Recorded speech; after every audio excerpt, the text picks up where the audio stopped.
Hello everyone, welcome back to my YouTube channel. ನಿನ್ನೆ ಒಂದು photo miss ಆಗಿತ್ತು. ಅದು ಇವತ್ತು ಬೆಳಗ್ಗೆ 7 ಗಂಟೆಗೆ ಬರುತ್ತೆ ಬಸ್ಸಿಗೆ ಅಂತ ಹೇಳಿದ್ರು. ಅದು ನಿಸ್ಕೊಬರೋಕ್ಕೆ ಅಂತ ಹೋಗ್ತಾ ಇದ್ದೀನಿ. ಅಲ್ಲಿಂದ ಬಂದು ರೆಡಿಯಾಗಿ ಅಮ್ಮ ಇಡ್ಲಿ ಮಾಡಿತ್ತು, ತಿನ್ಕೊಂಡು ಕಾಲೇಜಿಗೆ ಹೊರಟೆ. ನಾನು ಹೋಗಿ ಬೀಗ ತೆಗೆದು ಸ್ವಲ್ಪ ಹೊತ್ತು ಆದಮೇಲೆ ಎದುರು ಬಂದರು. ಸ್ಟ್ರಗ್ಲಿಂಗ್ ಎಲ್ಲರೂ ಫುಲ್ ಕಲರ್ಫುಲ್ಲಾಗಿ ರೆಡಿಯಾಗಿ ಬಂದಿದ್ದಾರೆ.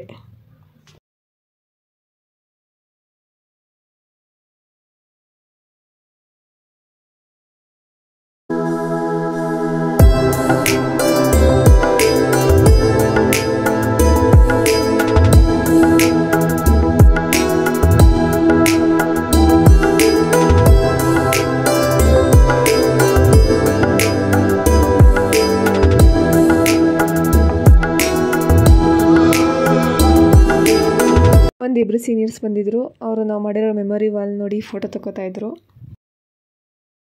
ಹಾಗೆ ಫೋಟೋ ತಗೊಳ್ಳೋಕ್ಕೆ ಅಂತ ಈ ಥರ ಫ್ರೇಮ್ ಕೂಡ ರೆಡಿ ಮಾಡಿದ್ವಿ.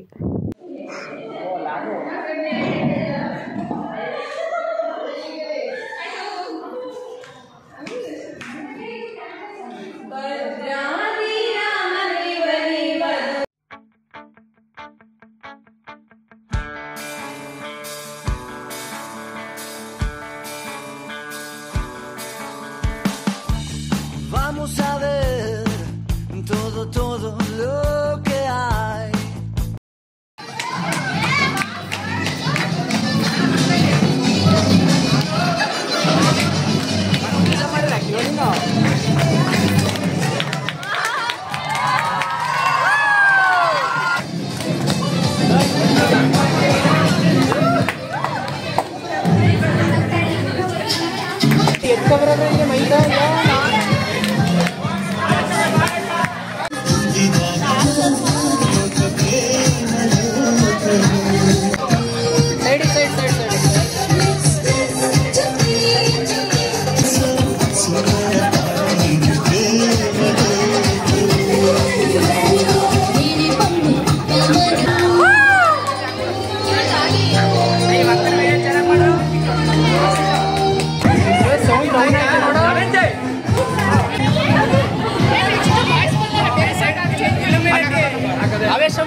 Adelante,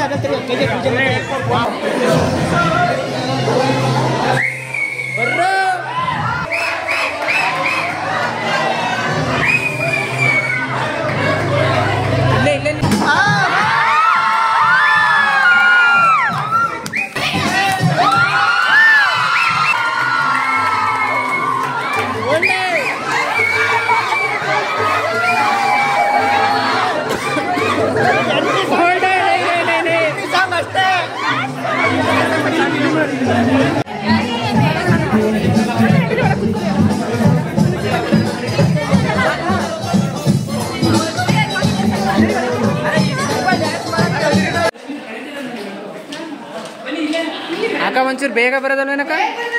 ಯಾಕೆ ಒಳಗೆ ಕೂತಿರ್ತಾರೆ? ಬೇಗ ಬಂದ್ರಾ? ಲೇಟ್ ಆಯ್ತಾ? ಫಸ್ಟ್ ಇಯರ್ ಬಾಯ್ಸ್ ಬಂದು 5 ಜನ ಇರ್ತಾರೆ. ಆದರ್ಶ್ ಅಲ್ಲ ನನಗೆ ವಿನಯ್ ಇವಳ್ದ ಹೇಳಕತ್ತಾಗಿ ಇವಳ್ದ ಇನ್ನೊಬ್ಬ ವಿನಯ್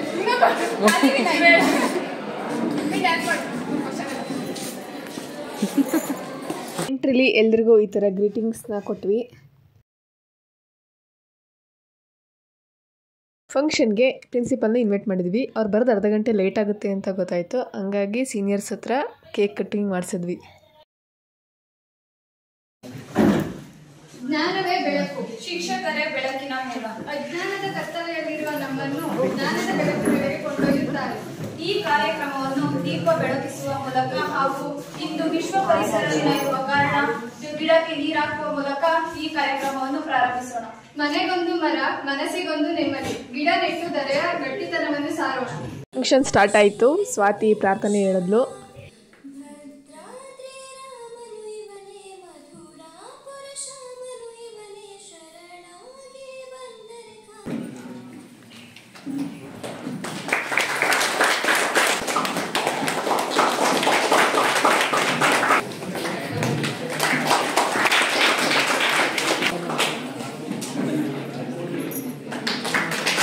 ಎಲ್ಲ ಸೀನಿಯರ್ಸ್ ಹತ್ರನೂ ದೀಪ ಬಿಡಿಸಿ ಟೀಚರ್ಸ್ ಕಡೆಯಿಂದ ಗಿಫ್ಟ್ ಕೊಡಿಸಿದ್ವಿ.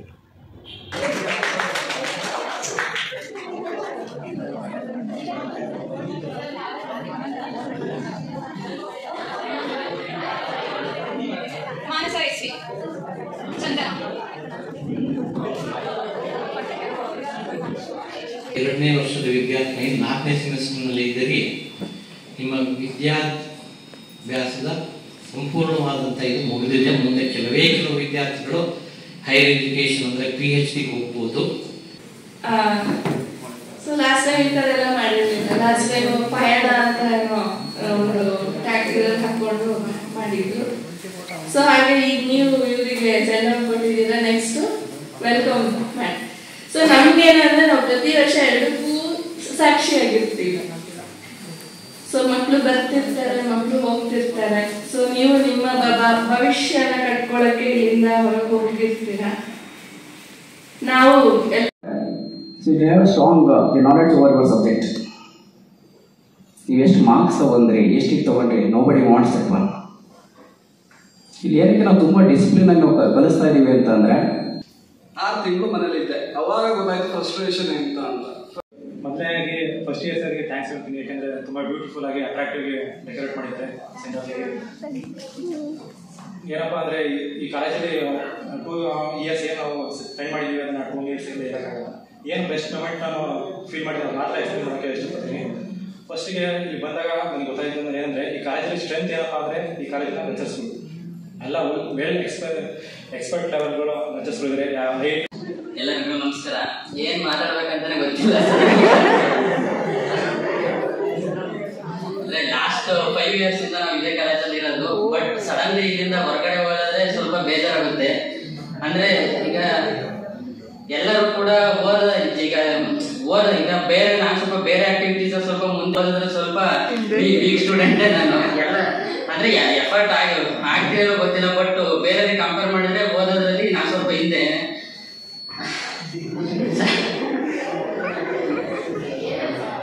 ಈಗ MSc ಬರೋ ಪ್ಲಾನ್ ಕೂಡ ಏನು ಇರಲಿಲ್ಲ. ಡಿಗ್ರಿ ಮುಗ್ದು ಸುಮ್ಮನೆ ಕೂತಿದ್ವಿ. ಬಟ್ ಡಿಗ್ರಿ ಮುಗಿದ್ಮೇಲೆ ಮನೇಲಿ ಕೇಳಕ್ ಸ್ಟಾರ್ಟ್ ಮಾಡಿದ್ರು. ನೆಕ್ಸ್ಟ್ ಏನ್ ಮಾಡ್ತೀವಿ, ಕೆಲ್ಸಕ್ಕೆ ಹೋಗ್ತೀವಿ ಅಥವಾ ಏನ್ ಮಾಡ್ತೀವಿ ಅಂತ ಕೇಳಕ್ ಸ್ಟಾರ್ಟ್ ಮಾಡಿದ್ರು. ಸುಮ್ಮನೆ ಅಪ್ಲಿಕೇಶನ್ ಹಂಗೆ ಇವರು ಅಪ್ಲಿಕೇಶನ್ ಹಾಕಿದ್ವಿ ನಾವು ಫ್ರೆಂಡ್ಸ್ ಎಲ್ಲರೂ. ಫೈನಲಿ ಇಲ್ಲಿಗೆ ಆಯ್ತು. ಬಂದು ಏನು ಫಸ್ಟ್ ಇಯರ್ ಅಲ್ಲಿ ಓದಲಿಲ್ಲ. ಬಟ್ ಸೆಕೆಂಡ್ ಇಯರ್ ಅಲ್ಲಿ ಎಷ್ಟಾಗುತ್ತೆ ಅಷ್ಟು ಟ್ರೈ ಎಷ್ಟಾಗುತ್ತೆ ಅಂದ್ರೆ ಫಸ್ಟ್ ಟೈಮ್ BSc ನಲ್ಲಿ ಅಂತ ಹುಡುಗಿನ ಯಾರು ಮಾತಾಡ್ತಿರ್ಲಿಲ್ಲ. ಸ್ಟ್ರೆಂತ್ ಎಷ್ಟಿತ್ತು ನಮ್ಮ ಕ್ಲಾಸ್ ಅಲ್ಲಿ ನಮ್ಗೆ ಗೊತ್ತಿರಲಿಲ್ಲ. ಸೊ ಹೇಳ್ಬೇಕಂತ 5 years my classmate including PU and degree. ಬಂದಾಗ ಫಸ್ಟ್ ಗೊತ್ತಾಗಿದ್ದು ಅವ್ರು ನಮ್ಮ ಕ್ಲಾಸ್ 5 ವರ್ಷ ಓದ್ತಾ ಬಂದಿದ್ದಾರೆ. ಸೊ ಆ ತರ ಎಲ್ಲ ಮೆಮರೀಸ್ ಇದೆ. ಅಂಡ್ ಇಲ್ಲಿ ಬಂದ್ರೆ Sanjana. So she is 3 years my classmate. I don't know she is in my class in BSc. So ಇಲ್ಲಿ ಬಂದ್ರೆ ಗೊತ್ತಾಗಿತ್ತು. So please come today. So but ಇಲ್ಲ ಆಗಿಲ್ಲ. ಇರೋದೇನಪ್ಪ ಅಂದ್ರೆ 35 members all are my friends and especially Sahana, Sonika, Tejaswini, Srilakshmi and all are my best friends and also so ಯಾವಾಗ ಬೈತಿದ್ದೆ ಯಾಕೆ ಬಿಡ್ತಾರೆ ಸ್ವಲ್ಪ ಸೀರಿಯಸ್ ಆಗಿರುತ್ತೆ. ಅಂಡ್ ಇನ್ನ ಫ್ರೆಂಡ್ಸ್ ಇನ್ ಬಾಯ್ಸ್ ಬಗ್ಗೆ ಹೇಳಿದ್ರೆ 5 ಇಯರ್ಸ್ ಇಂದ ಫ್ರೆಂಡ್ಸ್ ಅಂದ್ರೆ ಈ ತರ ಇರ್ಬೇಕಂದ್ರೆ ತೋರಿಸ್ಬಿಟ್ಟಿದ್ದಾರೆ. Especially Manoj my friend and Tejas in my lab partner. So thank you and miss you all guys. Thank you and thank you ma'am and thank you sir. ಆಸೀನರಾಗಿರುವಂತಹ ನಮ್ಮೆಲ್ಲರ ನೆಚ್ಚಿನ ಗುರು ವೃಂದದವರಿಗೆ ಮತ್ತು ವೇದಿಕೆಯ ಮುಂಭಾಗದಲ್ಲಿರುವ ಗುರು ವೃಂದದವರಿಗೆ ಹಾಗೂ ನನ್ನ ಸ್ನೇಹಿತರಿಗೆ ಮತ್ತೆ ನನ್ನ ಜೂನಿಯರ್ಸ್ಗೆ ಮೊದಲನೇದಾಗಿ ನಾನು ವಂದನೆಗಳನ್ನ ಹೇಳ್ತಾ ನನ್ನ ಮಾತನ್ನ ಶುರು ಮಾಡಕ್ಕೆ ಇಷ್ಟಪಡ್ತೀನಿ. ಯಾಕಂತಂದ್ರೆ ನಾನು ಈ ಕಾಲೇಜಿಗೆ ಹೊಸ ಸ್ಟೂಡೆಂಟ್ ಏನಲ್ಲ.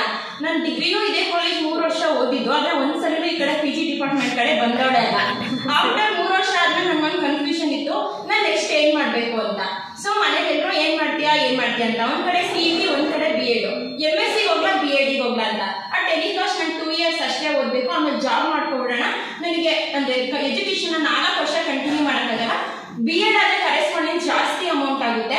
ಸೊ MSc ಆದ್ರೆ ಕಡಿಮೆ ಅಮೌಂಟ್. B.Ed ಅಲ್ಲಿ ಸ್ಕಿಲ್ಸ್ ಇರುತ್ತೆ, ಅದಕ್ಕೆ ಹೋಗುವಂತ ನನಗೊಬ್ರು ಸೀನಿಯರ್ಸ್ ಸಜೆಸ್ಟ್ ಮಾಡಿದ್ರು. ಸೊ ನಾನು MSc ನ ಬಿಟ್ಬಿಟ್ಟು B.Ed ಜಾಯಿನ್ ಆದೆ. ಆಫ್ಟರ್ 2 ಇಯರ್ಸ್ ನನಗೆ ಈ ಕಾಲೇಜಿಂದ ಗ್ಯಾಪ್ ಅಂತ ಆಗಿತ್ತು. ಅಲ್ಲಿ ನಾನು ಬಿಟ್ಟೋಗ್ಬೇಕು ಅನ್ಕೊಂಡಿರ್ಲಿಲ್ಲ. ನಾನು ಮತ್ತೆ ಇದೇ ಕಾಲೇಜಿಗೆ ಬರ್ತೀನಿ, ಮತ್ತೆ ನಾನು 2 ಇಯರ್ಸ್ ಜರ್ನಿ ಮತ್ತೆ ಇದೇ ಕಾಲೇಜಲ್ಲಿ ನಡೆಯುತ್ತೆ ಅಂತ. B.Ed ಮುಗಿತಾ ಬಂತು. ಮುಗಿದ್ಮೇಲೆ ಕರೆಸ್ಪಾಂಡೆನ್ಸ್ ಕಟ್ಟಲ್ಲ ಅಂತ ಯೋಚನೆ ಮಾಡ್ತಿದ್ದೆ. ಕಟ್ಟೋದೇ ಆಗ್ತಿರ್ಲಿಲ್ಲ. ಇಲ್ಲಿ ವಿತೌಟ್ CET ಕಾಲ್ ಫಾರ್ಮ್ ತಗೋತಿದ್ರು. ನಮ್ಮ ಬ್ಯಾಚಿನಲ್ಲಿ ವಿತೌಟ್ CET ಅಪ್ಲಿಕೇಶನ್ ತಗೊಂಡು ಅಡ್ಮಿಷನ್ ಮಾಡ್ಕೊತಿದ್ರು. ಯಾವುದಕ್ಕೂ ಇರ್ಲಪ್ಪ ಅನ್ಕೊಂಡು ಇನ್ನು BEd ಅಲ್ಲಿ ಇರ್ಬೇಕಾದ್ರೆ ಅಪ್ಲೈ ಮಾಡಿದೆ. ಇಲ್ಲಿ ಸೀಟ್ ಅಲಾಟ್ ಆಗ್ಬಿಟ್ಟಿತ್ತು. ನೋಡಿದ್ರೆ ನಂಗೆ BEd ಎಕ್ಸಾಮ್ಸ್ ಮುಗ್ದಿರ್ಲಿಲ್ಲ, ಸ್ಟಡಿ ಹಾಲಿಡೇಸ್ ಕೊಟ್ಟಿದ್ರು. ಇಲ್ಲಿ ನೋಡಿದ್ರೆ ಅದರಲ್ಲಿ ಕಾಲೇಜ್ ಸ್ಟಾರ್ಟ್ ಕ್ಲಾಸಸ್ ನಡೀತಿದೆ. ಸೊ ಅಟೆಂಡೆನ್ಸ್ ಶಾರ್ಟೇಜ್ ಆಗುತ್ತೆ, ಹೆಂಗೋ ಹೋಗಿಲ್ಲ ಅಂದ್ರೆ ನಾನು ಈ ಸೆಮ್ ಬ್ಯಾಕ್ ಅನ್ಕೊಂಡಿದ್ದೆ. ಅಷ್ಟರೊಳಗೆ ನನಗೆ ಗಿರಿಧರ್ ಸರ್ ನಂಬರ್ ಸಿಕ್ಕಿತ್ತು. ಗಿರಿಧರ್ ಸರ್ಗೆ ಫೋನ್ ಮಾಡಿ, ಸರ್ ನನಗಿನ್ನ ಎಕ್ಸಾಮ್ಸ್ ಮುಗ್ದಿಲ್ಲ, ನನಗೆ ಮೈಸೂರಿಂದ ಅಪ್ ಅಂಡ್ ಡೌನ್ ಮಾಡೋಕ್ಕಾಗಲ್ಲ, ಸೊ ನಿಮ್ಮಿಂದ ಪರ್ಮಿಷನ್ ಸಿಗ್ಬೋದಂದ್ರೆ. ಇದೆಲ್ಲ HOD ಕವಿತಾ ಮ್ಯಾಮಿಗೆ ಗೊತ್ತಮ್ಮ, ಅವ್ರನ್ನ ಕೇಳಿದ್ರು. ಕವಿತಾ ಮ್ಯಾಮ್ ಹತ್ರ ಕೇಳಿದೊಂದೇ ಮಾತು, ಮ್ಯಾಮ್ ನಿಮಗೆ ಎಕ್ಸಾಮ್ ನಡೀತಾ ಇದೆ, ನಂಗೆ ಮೈಸೂರಿಂದ ಅಪ್ ಅಂಡ್ ಡೌನ್ ಮಾಡೋಕ್ಕಾಗಲ್ಲ, ಪರ್ಮಿಷನ್ ಕೊಡಿ ಅಂತ. ಸೊ ಎಷ್ಟು ಸಪೋರ್ಟ್ ಇದ್ದಾರೆ ಅನ್ನೋದಕ್ಕೆ ನಂಗೆ ಯಾರೂ ಗೊತ್ತಿಲ್ಲ, ಯಾವಾಗ ಅಡ್ಮಿಷನ್ ಆಗಿದ್ದೀನಿ ಗೊತ್ತಿಲ್ಲ. ಆದ್ರೂ ಕೂಡ ಒಂದೇ ಫೋನ್ ಕಾಲಲ್ಲಿ ಸ್ಟೂಡೆಂಟ್ಸ್ ಮನಸ್ಸನ್ನ ಅರ್ಥ ಮಾಡ್ಕೊಂಡು ಓಕೆ ನೀನು ಎಕ್ಸಾಮ್ ಮುಗಿಸ್ಕೊಂಡೆ ಬಾ ಅಂತ ಕೊಟ್ಟರು. ಅದಕ್ಕೆ ಕವಿತಾ ಮ್ಯಾಮಿಗೆ ನಾನು ಮೊದಲನೇದಾಗಿ ಫಸ್ಟ್ ಆಫ್ ಆಲ್ ಥ್ಯಾಂಕ್ಸ್ ಹೇಳ್ತೀನಿ. ಈ ನೆನಪುಗಳ ಜೋಡಿಗೆ ಹಿಂತಿರುಗಿ ಒಮ್ಮೆ ನೋಡಿದರೆ ಸಿಹಿ ನೆನಪುಗಳ ಮಳಿಗೆ, ಮುಂದೆ ನಡೆಯೋಣವೆಂದರೆ ಎದರಲ್ಲಿ ಕನಸ ಜೋಳಿಗೆ.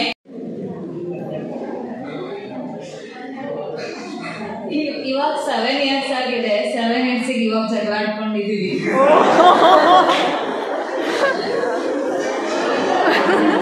ಹೇಳ್ತಾ ಬಂದ ವಿಡಿಯೋ ಕಳಿಸೋದಕ್ಕೆ ಜಗಳ ಆಡ್ಕೊಂಡಿದ್ದೀವಿ ಅಂತ. ಅವತ್ತು ಬೇಜಾರಾಗಿದೆ, ಬೈದಿರೋದು ಸಾರಿ.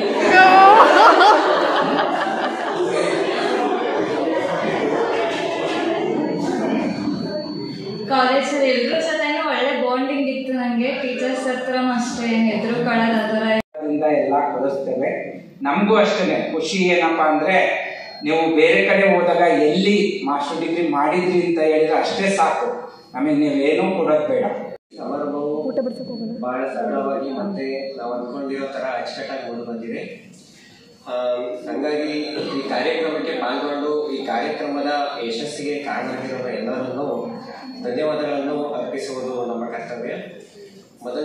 ಮೊದಲನೆಯದಾಗಿ ಗೌರವಾನ್ವಿತ ವಿಭಾಗದ ಮುಖ್ಯಸ್ಥರು ಡಾಕ್ಟರ್ ಮೋಹನ್ ಕುಮಾರ್ ಸರ್ ಅವರು ಈ ಕಾರ್ಯಕ್ರಮದ ಅಧ್ಯಕ್ಷತೆಯನ್ನು ವಹಿಸಿಕೊಂಡು ನಮ್ಮ ಕಾರ್ಯಕ್ರಮವನ್ನು ಯಶಸ್ವಿಗೊಳಿಸಿದ್ದಾರೆ.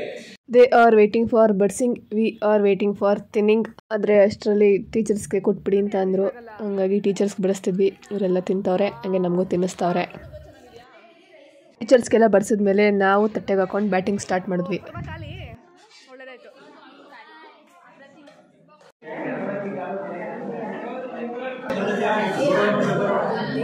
ವಯಸ್ಸು ಇನ್ನು ಐಶು ನೀವು ಊಟ ಆಗ್ತಿದ್ಯಾ? ಮಂಜಲಿ ಮುಸ್ಸಂಜೆ ತಿಳಿ ತಂಪಲ್ಲಿ ಓ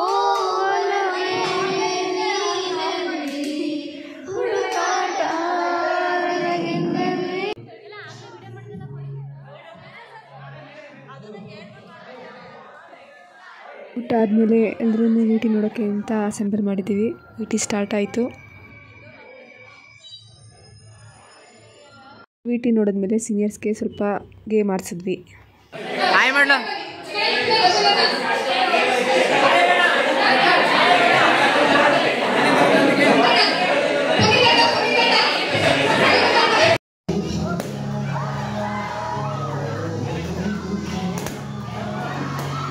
ಆಫ್ಟರ್ ಫಂಕ್ಷನ್ ಆದಮೇಲೆ DJ is the favourite part of for every one.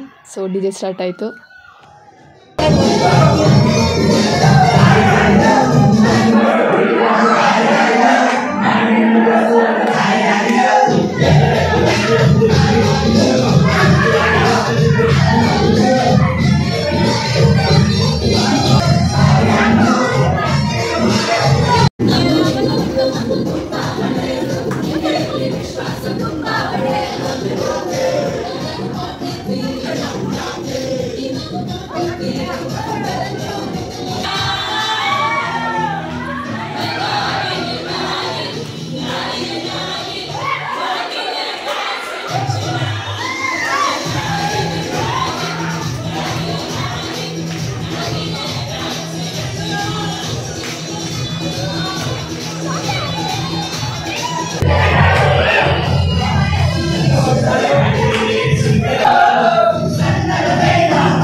J ಮುಗಿಸಿ ಮನೆ ಕಡೆ ಹೊರಟ್ವಿ. ಇಲ್ಲಿ ನೋಡಿದ್ರೆ ನಮ್ಮ ಕ್ಲಾಸ್ ಬಾಯ್ಸ್ ಚೇರ್ನ ಯಾವ ರೀತಿ ಜೋಡಿಸ್ತಿದ್ದಾರೆ ಅಂತ ನೋಡಿ ಹಂಗೆ.